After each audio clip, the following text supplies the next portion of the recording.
Business mind එකක් තියෙනවා නම් පුතා තමන් කරන ඕනි දෙයක් Facebook දාන්න, TikTok දාන්න, Instagram දාන්න, සමාජ මාධ්‍ය වල දාන්න. දැන් සමාජයේ ඉන්න මිනිස්සු ගොඩක්ම භාවිතා කරන්නේ මේ සමාජ මාධ්‍ය.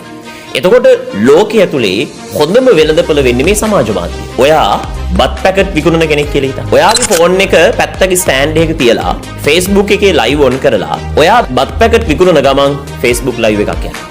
කාලයක් යනකොට ඔයා බත් පැකට් විකුණනව දකින්න කැමති ප්‍රේක්ෂකයෝ පිරිසක් ඔයාට එකතු වෙනවා. සමහර විට ඔයාගේ කාලේ හොඳ නම්, ඔයාගේ බිස්නස් එක හොඳ නම්, ඔයාගේ කතා කිරීමේ ශෛලිය හොඳ නම් ඔයාගේ බත් පැකට් ගන්න වාහන හයර් කරගෙන ඇවිල්ලා යන මිනිස්සු ටිකක් හැදෙනවා. මිනිස්සුන්ට ඕනි පරිභෝජනයට වඩා සමාජ මාධ්‍ය ඇතුළේ ක්‍රියාකාරීව ජීවත් වෙන්න. අපේ මිනිස්සු සල්ලි දීලා ගන්නේ අවශ්‍යම භාණ්ඩය නෙමෙයි.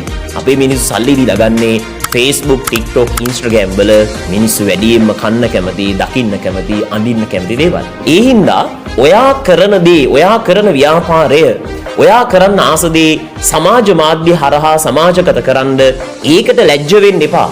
ඒක කරනකොට අනිත් මිනිස්සු hina වෙයි, අනිත් මිනිස්සු ලැජ්ජ කරයි කියලා හිතන්න එපා.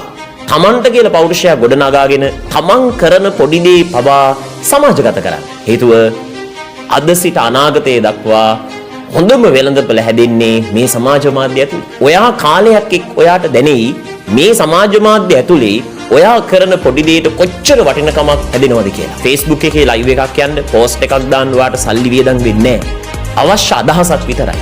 අවශ්‍ය වෙන්නේ කරන්න යම් කිසි දෙයක් විතරයි. හැබැයි ඒ අදහසින්, ඒ ක්‍රියාමාර්ගයෙන් මිලියන ලක්ෂ ගානක මිනිස්සු ටිකක් ඔයාව දකිනවා. ඔයාට ආදරය කරනවා. ඔයා මත ගොඩ නැගෙනවා. ඒ හින්දා තමන්ට ව්‍යාපාරික අදහස් තියෙනවා නම් තමන් කරන ඕනි දෙයක් සමාජ මාධ්‍ය හරහා දාන්න. අනාගතයේ තියෙන්නේ එතන. ඒකට වයස අදාළ නැහැ. ඒකට ආකල්ප අදාළ නැහැ. ඒකට ස්වරූපය අදාළ නැහැ. ඒකට අවශ්‍ය වෙන්නේ කරන්න වැඩක් සහ අලුත් අදහසක්. මේ ලෝකෙට ඕනේ අලුත් මිනිස්සු. මේ ලෝකෙට ඕනේ අලුතෙන් වැඩ කරන, අලුතෙන් හිතන පතන මිනිස්සු. අලුත් මිනිස්සෙක් විදිහට බය නැතුව වැඩ කරන්න.